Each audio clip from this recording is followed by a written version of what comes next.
KC9VKV.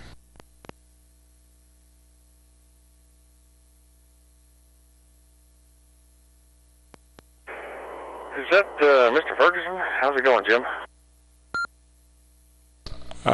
Pretty good. I think got all the right buttons pushed there.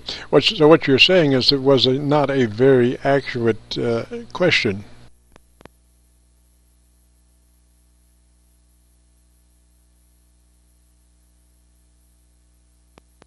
Accurate? Yeah, about as accurate as a shotgun.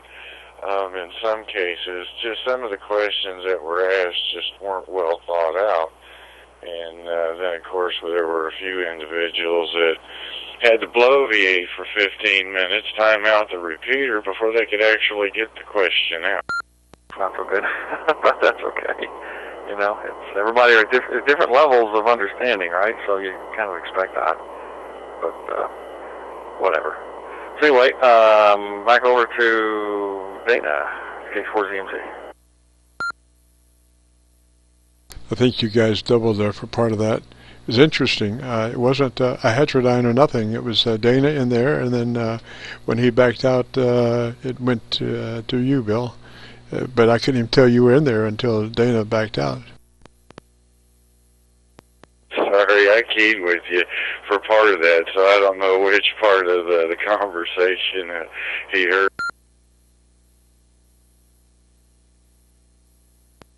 Well, I guess it's your turn.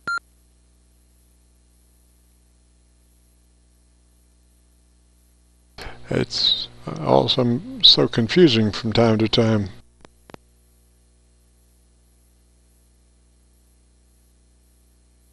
But then I get confused eating breakfast.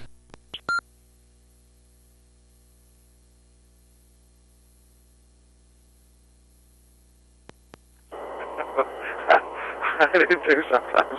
I'm not a morning person. Yeah, but on here with the delays, bringing everything up through the network, you just remember you got to pause. It can't be a quick key, or it'll almost guarantee to step on somebody. But the interesting thing is that what I find, because my internet is so slow, that it buffers a lot of the conversation, and so I get all the conversation, but I don't get it in the right order, which is really bizarre. But I hear most of what everybody just said. It just didn't happen in the order that I expected it, and even when I'm doubling with somebody, I hear part of the conversation that we doubled with. So that's one of the benefits of having extremely slow internet.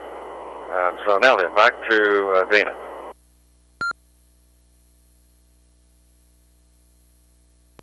I was going to say, I often just get very confused just rolling out of bed, so I can't say anything. I get confused before my first cup of coffee, but then I have to be somewhat coherent to even get the cup and put the coffee in it.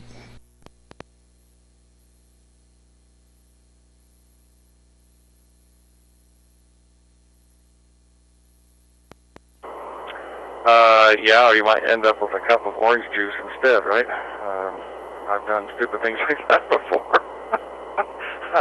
One morning I poured a bunch of orange juice over the top of my breakfast cereal. That didn't work out too well. Roger that, or put sugar in the orange juice, or sugar in the tomato juice or something. And I think I got an hour of sleep that by the time I had to get them up and ready for school. I made them breakfast, you know, all they wanted was cereal. But I didn't exactly give them milk. I ended up putting creamer in there.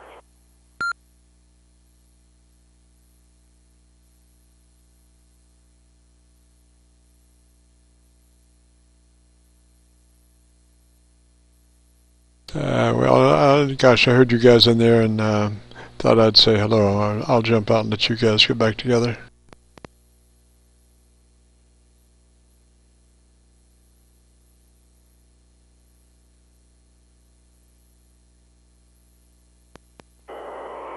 Well, you don't have to leave. I've got a phone call I got to make here coming up, and I need to make a pre-call, talk to somebody about something before that call starts, so I'm going to have to back out of here.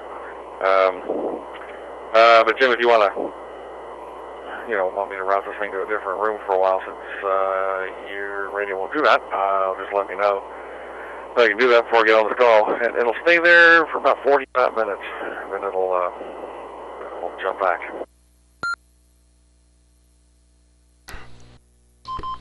Roger. Someday I'm pretty apprehensive as a solo.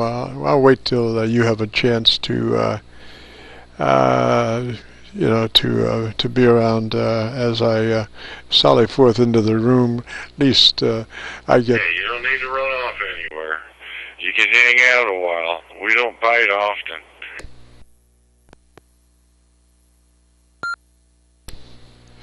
Roger. I was just trying to figure out my keys. My key seemed to back off there. I'm not really sure what happened.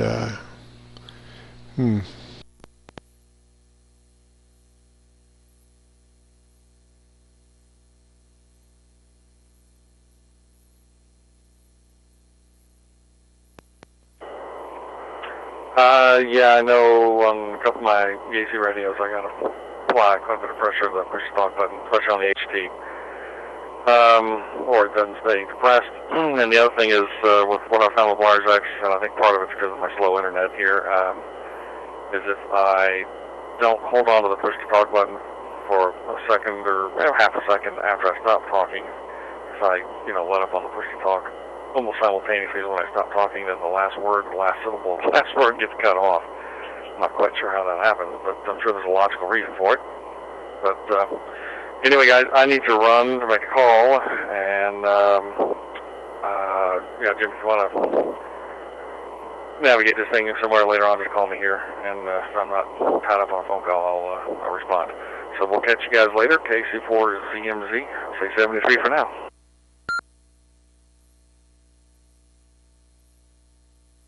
Roger, Bill. 3Z sir. Have a good morning. We'll catch you later. It's KC9VKV.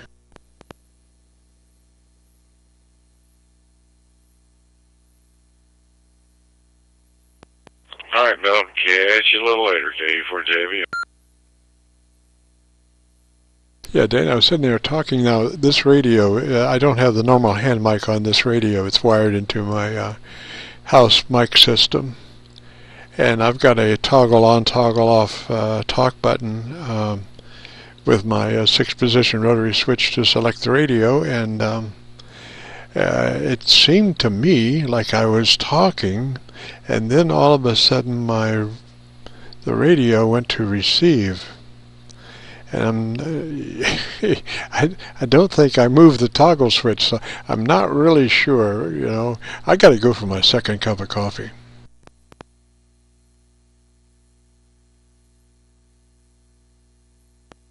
Yeah, I think I have to concur there. Time for a second cup of coffee.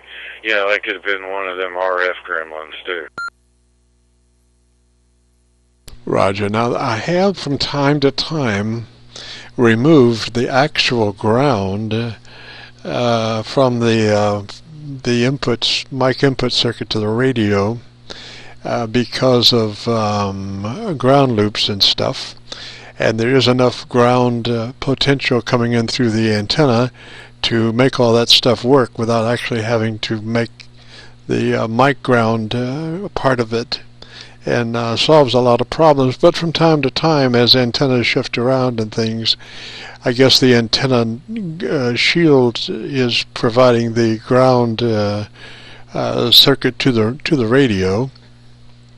I'm surmising that that's what it is, and that's why I can remove the ground from the input and still get transmit and audio and all that stuff.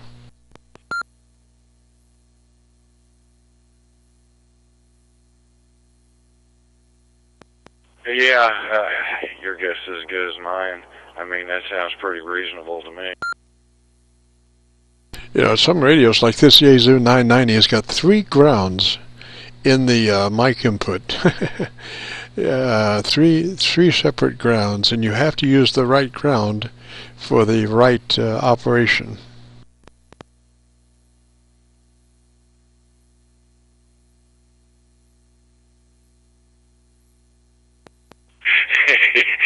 Yeah, I wonder what they're actually actually determining as a ground. You know, I'm sure there's chassis ground, there's ground, chassis ground, floating ground.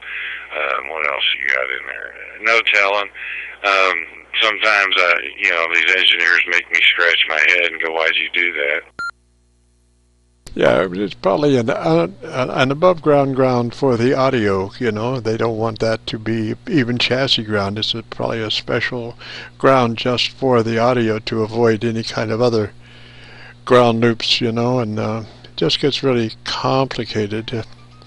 And then put a kilowatt amp beside that, and so you have plenty of RF to mix into the soup of a lot of additional wiring in the mic circuit for limiter, compressor, third octave equalizer, house radio select system, all the leads going to the different radios, and like I say, then put a kilowatt next to it and say, hey, I bet you this ain't gonna work.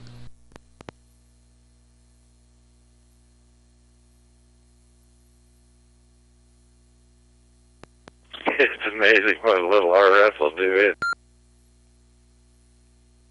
Oh, Roger, I've been chasing RF in the audio for the past 3 weeks, and anybody can clear up a problem on a specific band, but then when you go to another band, you are into a whole different situation. You're starting all over again, then you fix that when you go back to the one that you had fixed, and now it's got a leak, and it's just a never-ending. But I think I found the cure: separate grounds, separate but equal grounds. I put a new ground stake in yesterday and broke up the the spider ground to this additional one. Put the HF and power amp and the antenna tuner and all that stuff on one ground, and then the rest of the shack on the other ground, and that seems to have resolved the problem on all bands. You know you've got a problem when you connect a ground to something and it takes off like a big bird. The ground is not doing what it's supposed to do. If you have a good ground, when you ground something, it's going to make the problem better if it's stray RF, not make it worse. So I think the thing was there was just too much RF coming out of the amp and all that stuff, and so just a separate ground, and that pretty much cured it. Of course, I do have a lifetime supply of 0005 bypass capacitors, and that's the whole deal there. I put about 15 of those in different pieces of equipment. Main thing I learned about that is when you put the RF bypass capacitors in, that they don't go to the PC board ground. You go to chassis ground, and then you ground the whole chassis. You pick up everything. So I was doing bypasses on the balanced input to the ART preamp and the output, and then capacitors off both sides of the AC supply to chassis grounds. And so I guess it's accumulation of all of it that has now I just went through all the bands, and they're all clean at the moment. I should not discuss that though.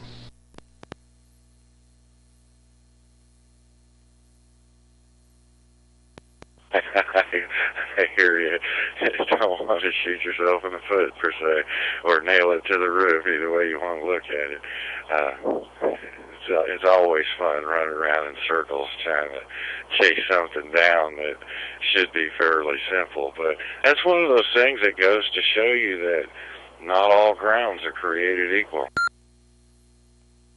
That's right, and I have in some of my dissertations on my YouTube uploads, I do in the descriptive areas. Usually, I try to do 500 words, either about the QSO, something related to that, or Tech Talk, and I've gone through quite a bit about station grounding, and I didn't want to admit that there are some times when one ground is not going to do at all because it represents some kind of a failure to communicate, as they said in the movie, you know, because everybody just talks about a single ground spider ground system in addition to the UL three-wire ground system. And so now I have to say that sometimes you have to put a second spider system in and break the systems apart because one is just not sufficient to, particularly when you're up in the kilowatt range, to get that RF out of the rest of the stuff. But I found I use a field strength meter, and that can tell you a lot about where the stray RF is. And I found a couple of coax leads that were extremely hot just by taking the field strength meter antenna down and laying it beside the coax. And I'm guessing what that is. I have what would be called cable runs around the house, where all my coaxes run parallel to each other in a big bundle. And I guess somewhere in there, these two particular antenna transmission lines are cohabitating with some of the other coaxes, and so they weren't used coaxes for anything, and so I did run them over to the new ground and grounded them, and that rendered them less radiant, so that was, I think that's part of the cure.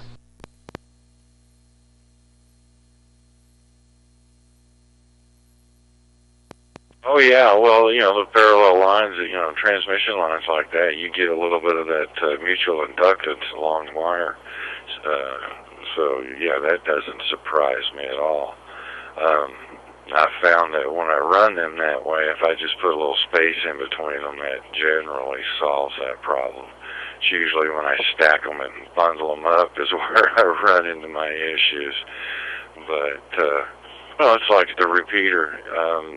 The repeaters actually have their own ground with the amplifiers, and everything else is, from that's not part of the repeater itself. Well, the antenna system and cables are all grounded. There's two grounds. There's one ground for grounding the coax here by the house, and then there's another one right at the base of the tower that grounds the tower and the coax as well.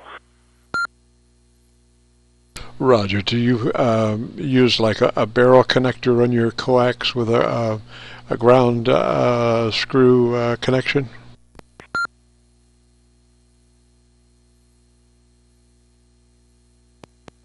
No, actually, I'm using, I can't think who they're made. They're made by that company here in Kentucky.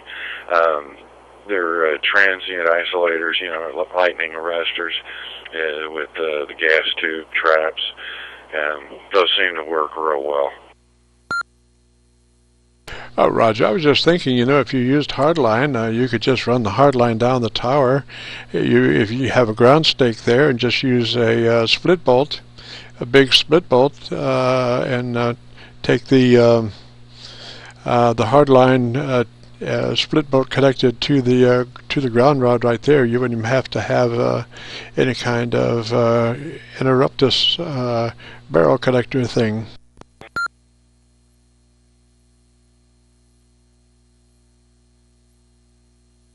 Yeah, I rarely use barrel connectors.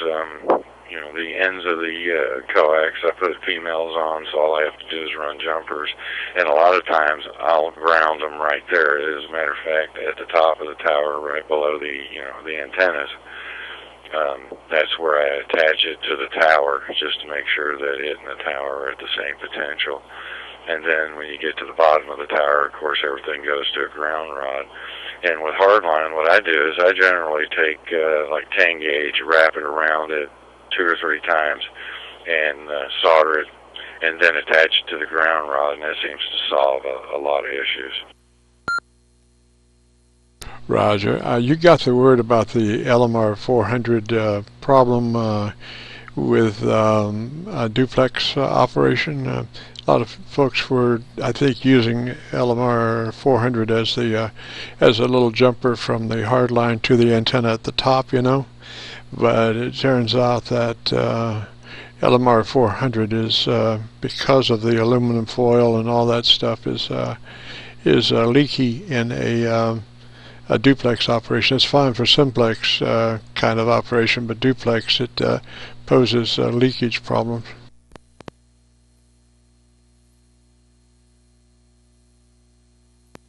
Oh, most definitely. Yeah, I wouldn't dare use LMR 400. The smallest I use is 600 for jumpers, and I'm using 600 for the 70 centimeter, which is what I'm on right now. Seems to work fine. I don't have those issues that I'm aware of, but over time I'll get it all switched over so that everything is on 7/8, and I don't have to worry about it. The only issue with 7/8 is it's kind of pricey. Roger. Yeah, I've heard of some you know, used stuff, and usually you know, if it looks good, it is good. I mean, you know, the only difficulties about hardline is when they get in stressed right angles. You know, that's about the only thing that can happen to it, unless you get some rust outs, you know.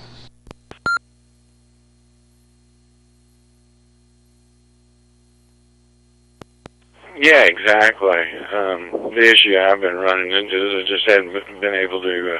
I need to make the Dayton Hamfest one of these times and pick up a bunch more coax, but just, you know, last couple of years I haven't been able to do it, because typically when that's going on, I'm elsewhere in the country. Oh, roger that. Yeah, like Indy last time, man, we ran across this guy that was, I guess it was a radio club that had replaced all their half-inch stuff, you know, RG8 and RG8U and some Belden stuff, and they was selling it $10, 100 foot, you know. Unbelievable. I got 4. I think Lou got a couple of rolls, and it was really good stuff. There was some, you know, maybe one out of it that wasn't in that good a shape, but then there's you know, room for barrel for jumpers out of that, you know.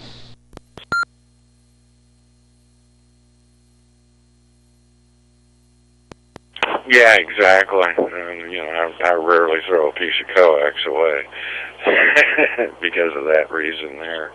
But as far as the coax, you know, like I said, 7/8, and I got to get it in lengths of 150 feet. Actually, what I need is 165 feet, but I can get away with 150 feet. Just makes the jumpers a little longer on each end, but that's not a big deal.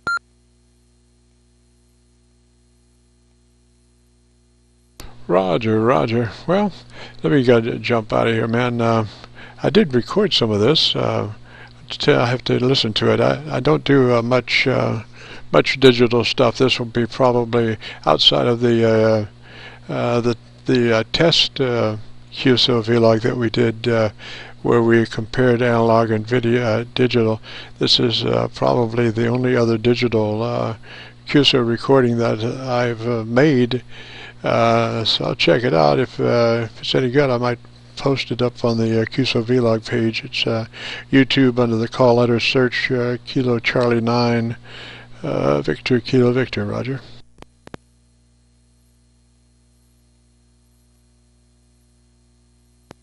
Okay, yeah, I'll have to look it up later on. When you gonna have it all posted, do you know? Probably shoot for tomorrow sometime. With any luck, I'm down a computer, so I'm working on one that is not the quickest in the world. While I try to figure out what I'm going to do as far as the computer that's down. What it's doing is kind of cycling, trying to come up and then turns off. I think it's in the power supply. It's an older computer. I had two fans on it, to keep it running, and finally that didn't work anymore, you know.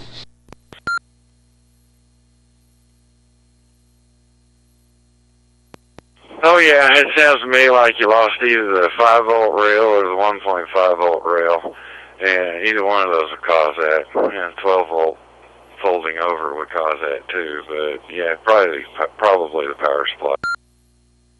Yeah, it cycles, and every once in a while it'll almost boot up, you know, but then it will boot up to a certain degree, and then it'll dump out. So I'm not real sure what it is. I had the power supply out, and you know, nothing felt real extremely warm, like, but then again, you know, it's shutting down, so if it didn't shut down, maybe it would get warm on the heat sinks and the power supply, but I don't know.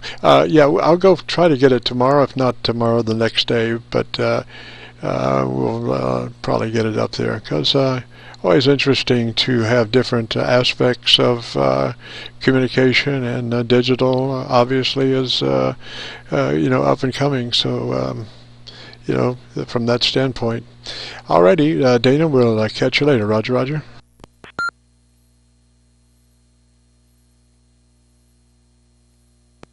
Okie dokie, well, you have a good day. Like I said, jump in there anytime. I'm sure we'll talk to you. Like I said, we don't bite too often. You have a good day. 73 KC4ZMZ. Roger, roger, 3Z away. This is Kilo Charlie 9 Victor, Kilo Victor. Clear?